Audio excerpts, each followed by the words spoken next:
Hello श्रोताओं, नमस्कार। स्वागत है आपका मेरे चैनल अनुगुंज पर। साहित्यिक विधाओं की श्रृंखला में आज सुनेंगे लेखक भानु प्रकाश द्वारा लिखित उपन्यास तुझसे नाराज नहीं जिंदगी। तो आइए सुनते हैं लेखक भानु प्रकाश की कलम और कल्पना से निकला वास्तविकता को दर्शाता उपन्यास तुझसे नाराज नहीं जिंदगी का 6वां भाग। उपन्यास की आगे की कहानी का शीर्षक है तुम क्या जानो प्यार क्या है। तो अब आगे क्या सोच रहे हो? शर्ट खूंटी पर टांगते हुए पिताजी ने पूछा। घर की स्थिति तो देख ही रहे हो, पेंशन के पैसे से तुम्हारी पढ़ाई पूरी करवा दी मैंने, अब मेरा कुछ बोझ हल्का करो। पिताजी जब से रिटायर हुए हैं तब से बच्चों से बात करने लगे हैं, वरना पहले तो सीधे मुंह बात करते, डर लगता था हम भाई बहनों को। बुढ़ापे में शायद इंसान को अकेलापन ज़्यादा खलता है। जो इंसान हमेशा दूर रहा परिवार की गतिविधियों से, वो आज परिवार में घुलना चाहता है, बैठना चाहता है, हंसना चाहता है। लेकिन समय का खेल देखिए, अब मैं उनसे दूर रहना चाहता हूँ। अच्छी नहीं लगती उनकी टोका टाकी, झुंझला जाता हूँ। टीवी पर नजरें गड़ाए मैं सोच में पड़ गया। मैंने गला खकार कर एक संक्षिप्त सा उत्तर दिया, देखते हैं।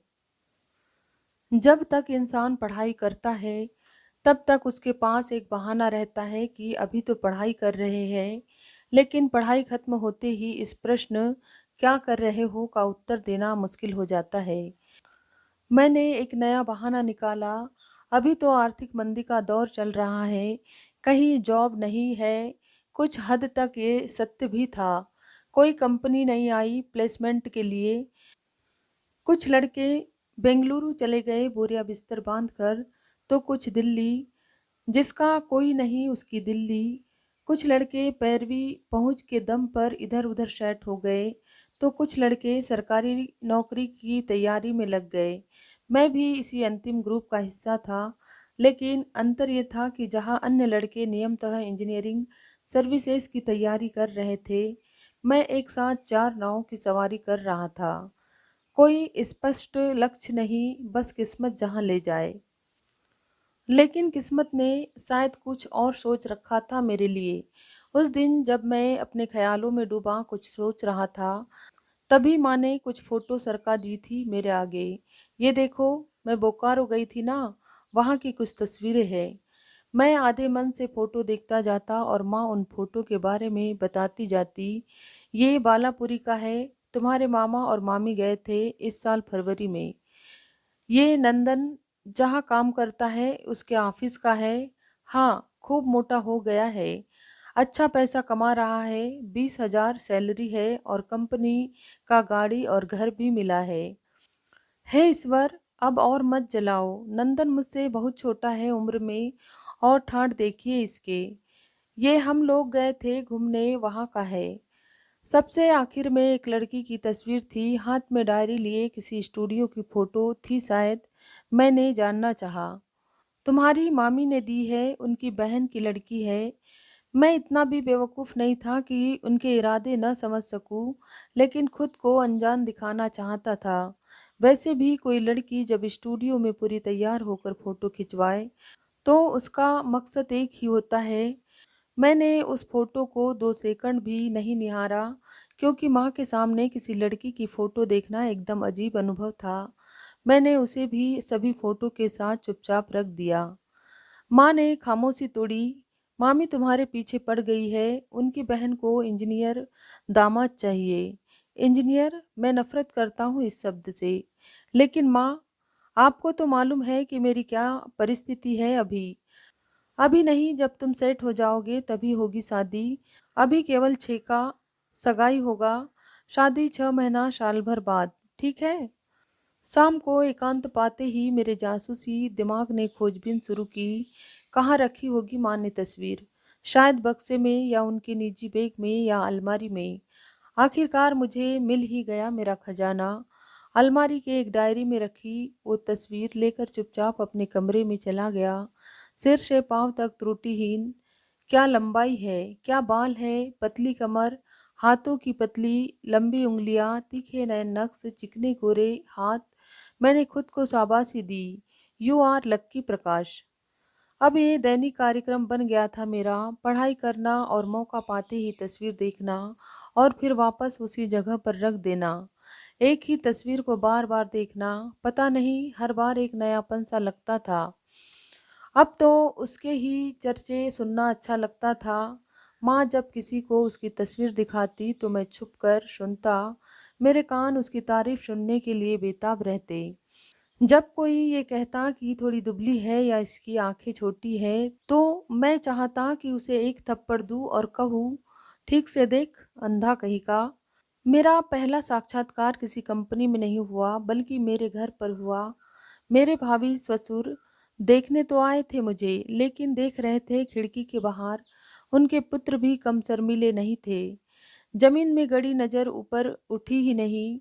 लेकिन उनके भाई, जो शायद विशेष रूप से इस काम के लिए बुलाए गए थे, को सोचते हुए सोफे में धंस गए।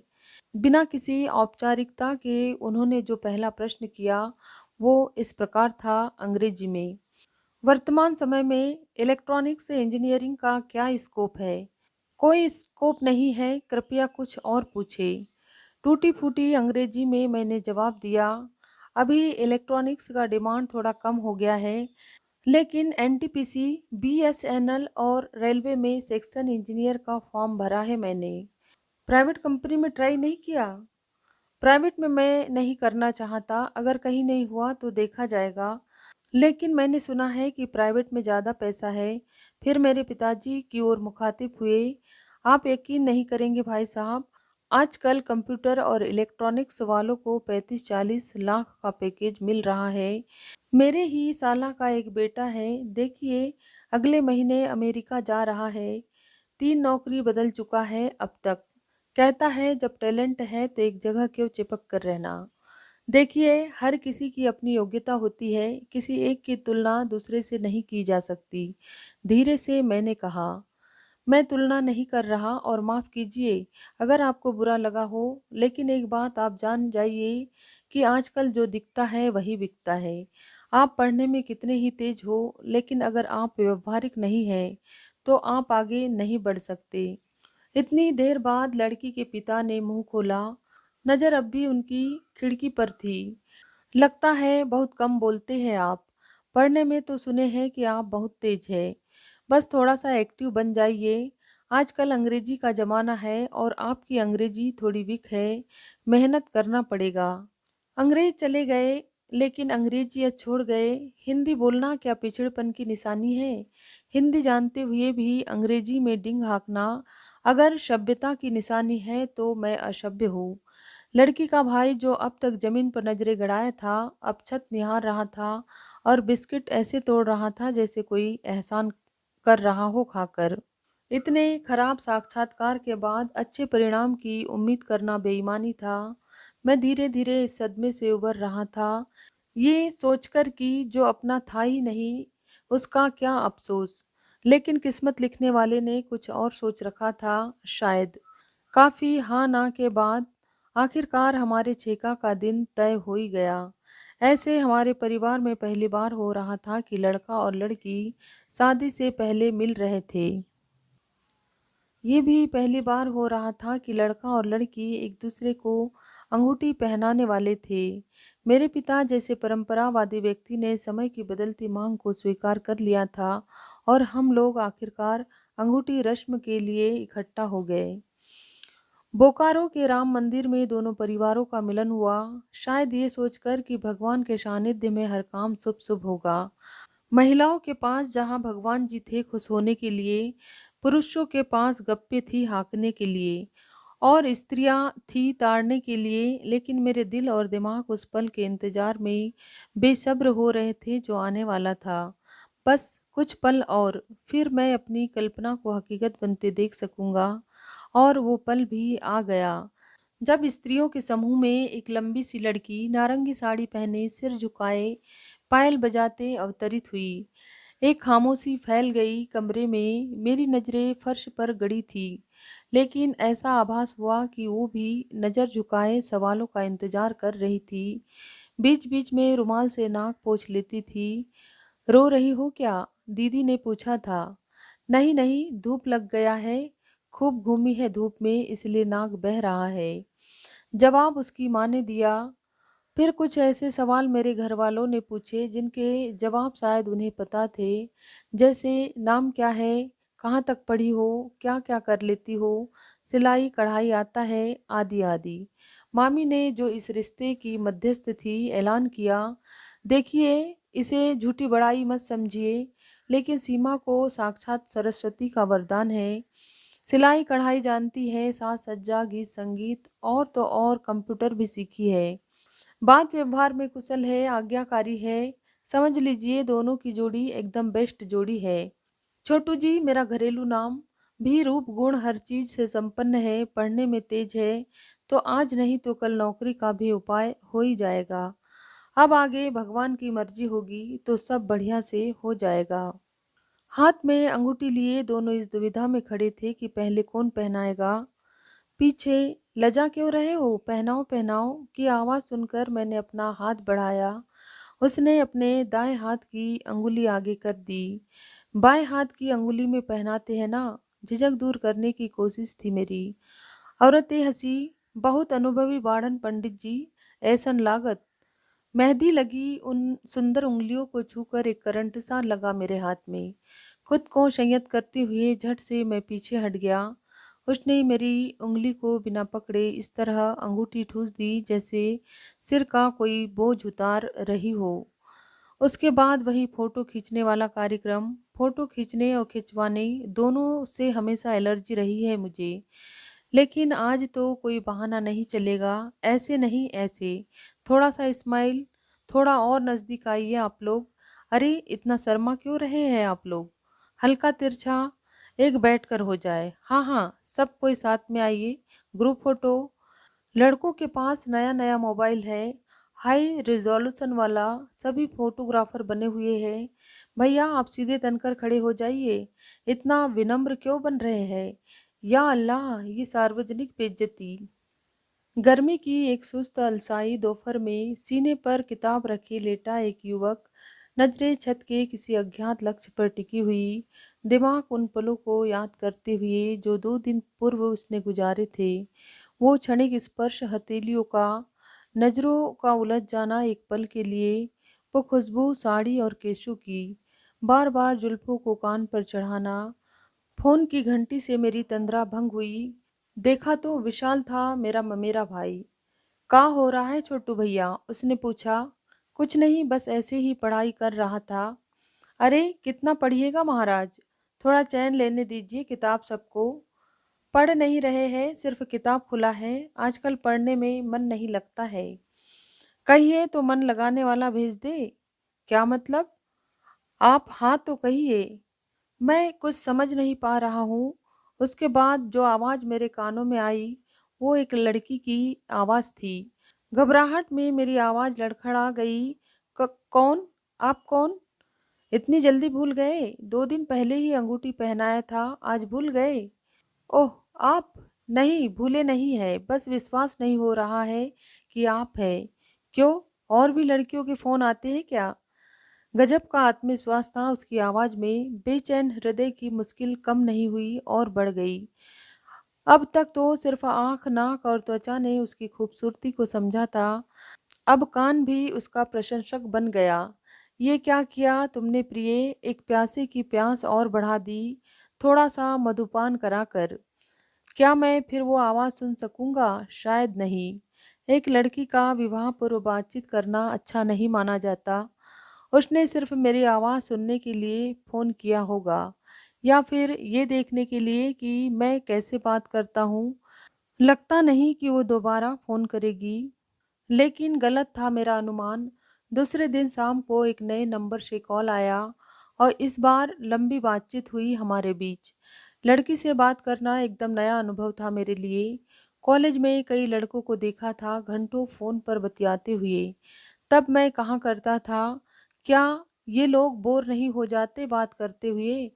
नहीं, मैं कभी नहीं करूँगा ये पागलपनी। लेकिन आज मुझे सत्य का ज्ञान हुआ। लड़की से बात करना ही जीवन का सबसे बड़ा सुख है। लगता था एक पल खत्म ही न हो। उसे क्या खाना अच्छा लगता है, उसे कौन सी जगह पसंद है, उसकी कितनी मौसियाँ हैं, उसकी कितनी मामियाँ हैं, उसके कितने चाचा हैं, सब जान लेना चाहा था मैंने। उसकी वाक्पटुता की वजह से मेरा काम आसान हो गया था। मैं 2 सेकंड के सवाल करता था और वह 3 मिनट के उत्तर देती थी। मैं बस हाँ हूँ या अच्छा या वो की करता जाता था। अब ये नित्य का कार्यक्रम बन गया था। लोगों से नजरें बचाकर कॉल कर देना, पढ़ाई भी करता तो सामने मोबाइल रखकर, क्या पता कब कॉल आ जाए या कोई मैसेज ही आ जाए। उसने एक प्रस्ताव रखा, क्यों ना हम लोग एक ही कंपनी का सिम रखें, इससे हम कम पैसे में ज़्यादा बातें कर सकेंगे। लेकिन ज़्यादा बात करूँगा तो पढ़ाई कब करूँगा? मैंने हल्का सा प्रतिवाद किया। मुझे मालूम है मैं आपको तंग नहीं करूँगी, फिर भी अगर आप नया सिम ले लेते तो अच्छा होता। जो हुक्म मेरे आका। और कोई फरमाइश? हाँ, जब मैं आरा वापस आऊँगी तो आपको मेरी 2 बहनों से बात करनी पड़ेगी। एक मेरे चाचा की लड़की है, दूसरी बुआ की लड़की है। मुझसे नहीं होगा। तुम्हें मालूम है मैं कितना घबरा जाता हूँ लड़कियों से बात करने में। कहाँ घबराते हैं? इतना अच्छा बात करते हैं आप, थोड़ा-सा मेरे लिए। नहीं, क्या बात करूँगा मैं, मुझे माफ़ करो। Please, please.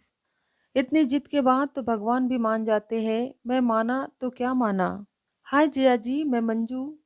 हाय जीजाजी, मैं अंशु। हाय जीजाजी, मैं पूनम। हाय जीजाजी, मैं ज्योति। ओह गॉड! कितनी सालियाँ हैं मेरी। कहाँ मैं कम बोलने वाला इंसान और कहाँ मुझे इतने लोगों से बकर-बकर करनी पड़ रही है। आपने तो कहा था कि सिर्फ 2 जनों से बात करनी है। यहाँ तो पूरी कौरव की फौज खड़ी है। खींचते हुए मैंने कहा, धीरे बोलिए। देखिए, सबसे पहले जिसने आपसे बात किया वो मेरे छोटे पापा, अपने चाचा को छोटे पापा कहती थी वो, की लड़की थी। सबसे करीब है वो मेरे।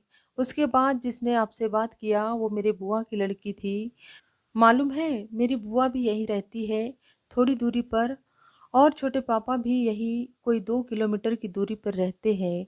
हाँ, यही तो संयोग है कि हम लोग हमेशा साथ रहे। We are so lucky. इसके बाद जिसने बात किया वो मेरी छोटी मौसी की लड़की है, घूमने आई है यहाँ, बक्सर में रहती है। उसके बाद और ये मोबाइल का जो इतना बिल उठ रहा है, फ्री का है क्या?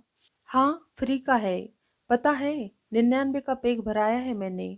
इसमें वोडाफ़ोन टू वोडाफ़ोन फ्री में बात कर सकते हैं पूरे 1 महीने के लिए। चहकते हुए उसने बताया। ये फ्री का माल मेरा काल साबित हुआ।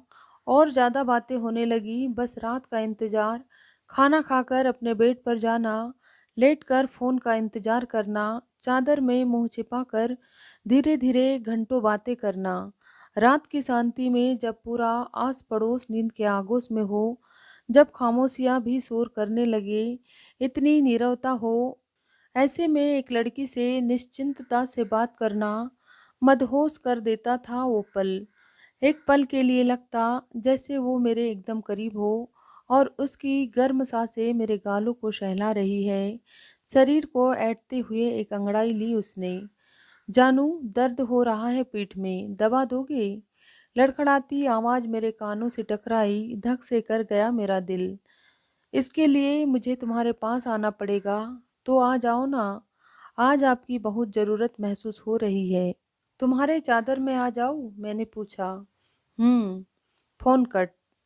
कल्पना लोक में विचरते प्राणी को जैसे धरातल पर पटक दिया गया हो। अचानक से मैं उस रोमांटिक दुनिया से बाहर आ गया। मुझे लगा जैसे फ़ोन खुद ब खुद कट गया है, इसलिए मैंने उसे फ़ोन लगाया। लेकिन उसने न ही फ़ोन उठाया, न ही कोई जवाब दिया। काफ़ी प्रयासों के बाद भी जब बात न हो सकी तो समझ गया कि वह मेरी अश्लील बातों से आहत हुई है।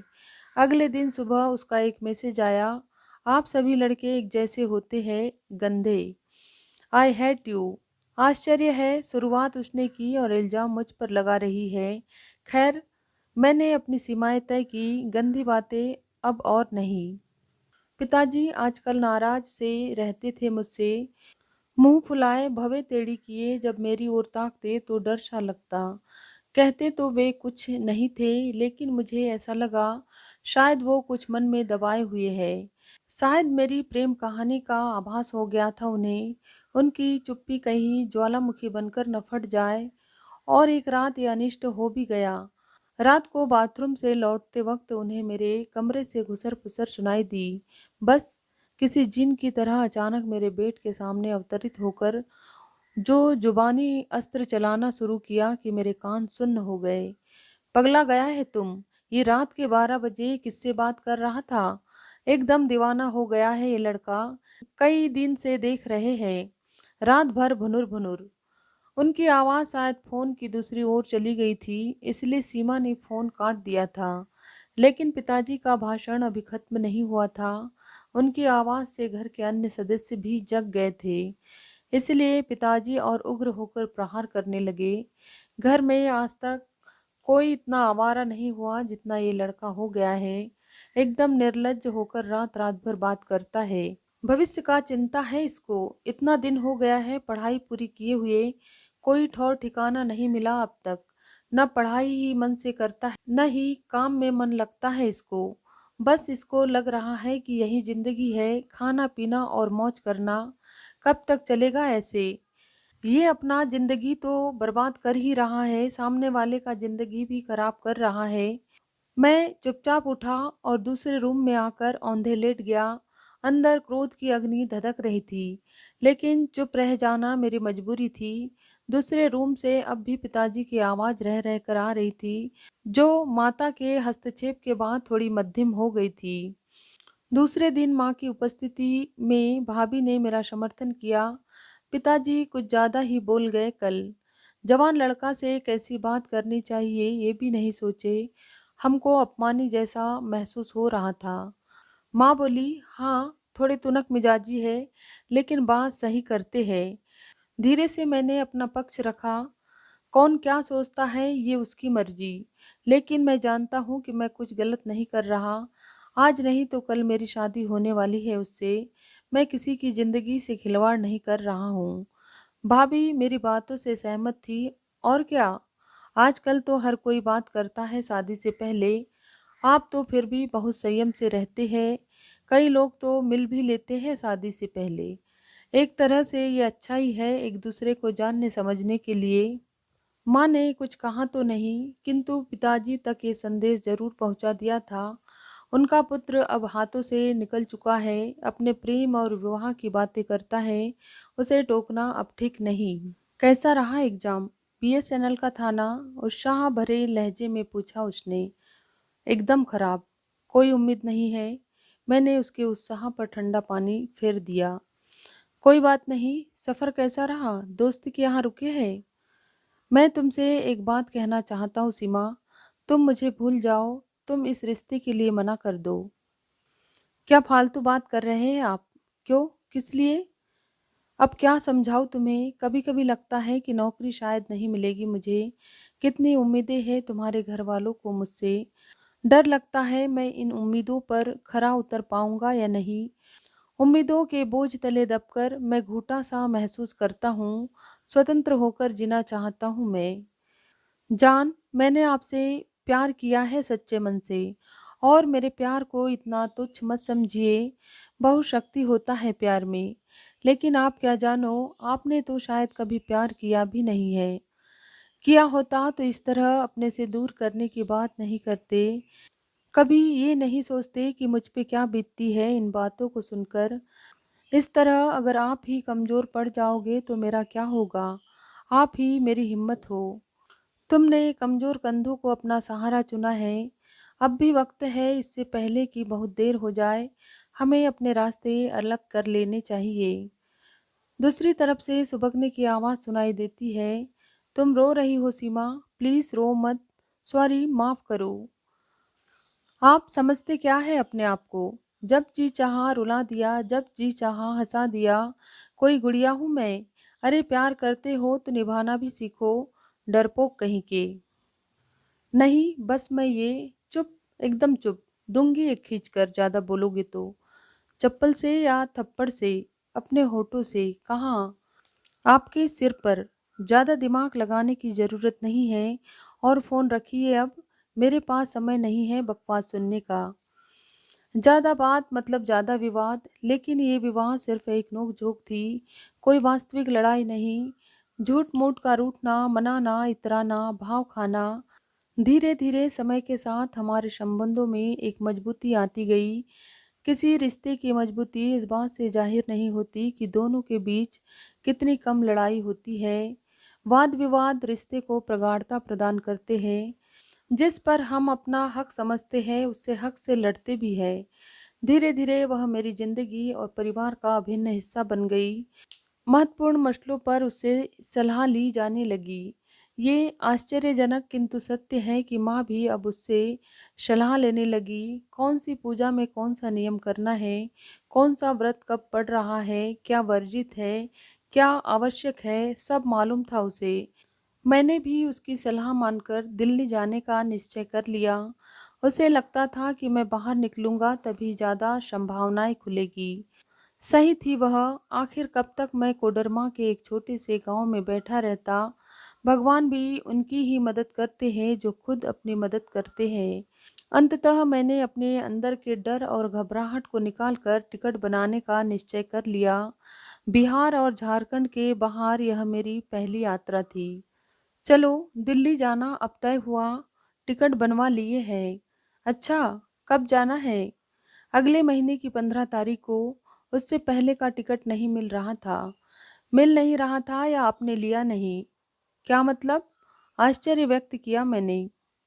मतलब ये कि आप घर छोड़ना नहीं चाहते, आपको मुझसे बात करना अच्छा लगता है, ये छूट जाएगा, आपका फ्री में बात करना, आपकी गैया बच्चियाँ छूट जाएगी, आपका दोस्त समाज छूट जाएगा, आपकी ये आराम करने की आदत छूट जाएगी। शायद वह कहना कुछ और चाहती थी, कह कुछ और रही थी। वह शायद धन्यवाद कहना चाहती थी। Phone cut. इस बार फ़ोन मैंने काटा था। सफाई देना मुझे पसंद नहीं और जब कोई मुझ पर झूठ बोलने का आरोप लगाता है, तब मैं निरुत्तर हो जाता हूँ। मुझे कितना जाना है तुमने सीमा? इतने दिन बात करके भी ये न जान सकी कि मैं झूठ नहीं बोलता। इस बार वह कॉल करती रही और मैं फ़ोन काटता रहा। मेरी एक आदत है, मैं किसी को ज़्यादा परेशान होते नहीं देख सकता। 5 कॉल काटने के बाद मैंने एक मैसेज किया, अभी बात नहीं कर सकता, रात में बात करेंगे। रात को मैं फ़ोन का इंतज़ार करता रहा, हाथ में मोबाइल लिए मैं बार-बार समय देखता। 10 बज गए, सवा 10, साढ़े 10, 11। क्या बात है उसने फ़ोन करके सॉरी नहीं बोला? चलो मैं ही झुक जाता हूँ, क्या फ़र्क पड़ता है, वो कॉल करे या मैं करूँ? कॉल किया मैंने, एक लंबी रिंग के बाद फ़ोन कट गया। मैंने दोबारा कॉल किया, ट्रिन ट्रिन। आपने जिस नंबर पर कॉल किया है वो अभी व्यस्त है। मतलब वह जगी है और मेरा कॉल कट कर रही है। तीसरी बार, चौथी बार, पाँचवीं बार रिंग होते ही वह फ़ोन काट देती। अगर उसे मन नहीं है तो कम से कम एक बार बोल तो सकती थी। सिर्फ आज की ही बात नहीं, हमेशा हमेशा मैंने ही झुककर विवाद खत्म किया है। लेकिन अब और नहीं, इनफ इज इनफ। कहाँ तो उसे फ़ोन करके सॉरी बोलना चाहिए था और कहाँ वह मेरे ही कॉल का जवाब नहीं दे रही है। इतना घमंड। काफ़ी देर क्रोधाग्नि में जलने के बाद मैंने एक मैसेज किया, हम ये रिश्ता तोड़ रहे हैं, दुर्गा माँ की कसम। और फिर मैं सो गया। सुबह के 6 बजे से ही मेरा फ़ोन बजना शुरू हो गया। ये तो अच्छा था कि मैंने साइलेंट मोड में रखा था उसे। स्क्रीन पर बार-बार उभरते सीमा को देखकर स्क्रीन पर बार-बार उभरते सीमा को देखकर मेरे अहम की जो तुष्टि हुई, वो मैं ही जानता हूँ। मन तो हुआ कि फ़ोन स्विच ऑफ करके रख दूँ, लेकिन 4 या 5 रिंग के बाद फ़ोन भाभी को दे दिया। पता नहीं उनसे क्या बात हुई, फिर उन्होंने फ़ोन माँ को दे दिया। मैं इधर से सिर्फ इतना ही सुन पा रहा था, कोई बात नहीं, गलती सबसे हो जाती है। मैं समझा दूंगी उसे, अब चुप हो जाओ। ये तो पागल है ही, कैसे बात किया जाता है ये भी नहीं जानता। रो मत, कुछ नहीं होगा। बात क्यों नहीं करेगा? रुको मैं देती हूँ उसे। उसके बाद लगभग आदेशात्मक अंदाज में उन्होंने मुझे फ़ोन थमा दिया। मैं सिर्फ उधर से रोने की आवाज़ सुन पा रहा था। जब रुलाई थमी तब सफाई शुरू हुई। दरअसल कल रात उसका फ़ोन उसके पास था ही नहीं। उसका भाई फ़ोन लेकर पटना चला गया था और वही बार-बार फ़ोन काट रहा था। हे ईश्वर!